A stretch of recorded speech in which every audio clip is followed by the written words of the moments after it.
think the first part of the medicine is really making a difference already.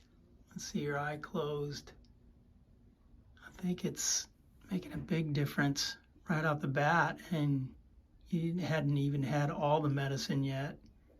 Well, here we go. Finally, the day where Jennifer gets to go to the dermatologist to figure out some more of what's going on with her with those rashes. The medication you took, it kind of got rid of the symptoms, but didn't really do anything for what was causing it, did it? No. It looked like it was helping after she started putting that on, but the minute she stopped putting it on, it came right back. So we are heading to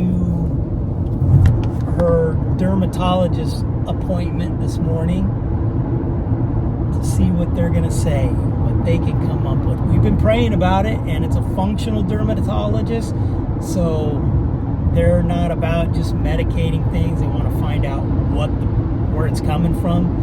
So hopefully, been praying about it, asking God to give the doctors wisdom so we can find out what this is and help her get rid of it.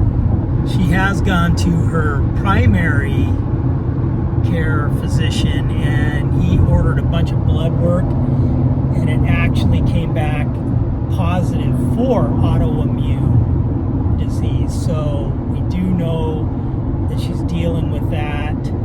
And one of the interesting things is we watched a podcast with this guy who it's called the Tiger Protocol, and has a book out and everything. He just happens to be part of the Sutter system that we're in. Well, part of integrative health that I've been working with for, I guess a year and a half, 2 years now at this point.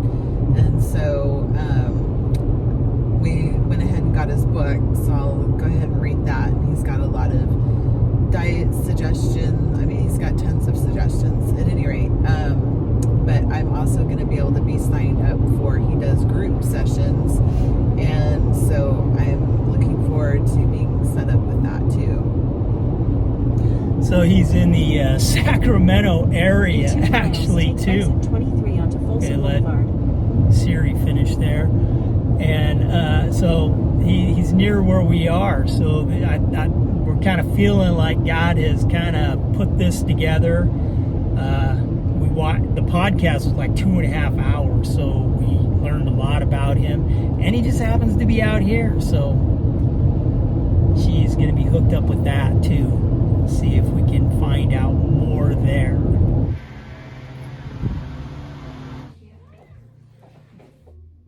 So what happened, hun? What'd they do? I had to leave some of my skin behind. No one told me that there would be needles and carving. Nobody told me. But then Scott's probably right. If I knew, I wouldn't have come. Yeah, so that was kind of a surprise, but they gave her prescription, another prescription, change her toothpaste, so keep you guys updated, and we'll see what happens from here. See how it's going to be 1 to 2 weeks before they're going to find out information from the biopsy. So at least she's getting some things done, and we can figure out what's going on here and how to get her better. They did say potentially psoriasis, so we'll see. The biopsy, I guess, will help out with that. So I do kind of feel like I didn't really get to ask her questions, but I guess until she knows what it is, I guess it's just all a bunch of what ifs, I guess, until the biopsy comes.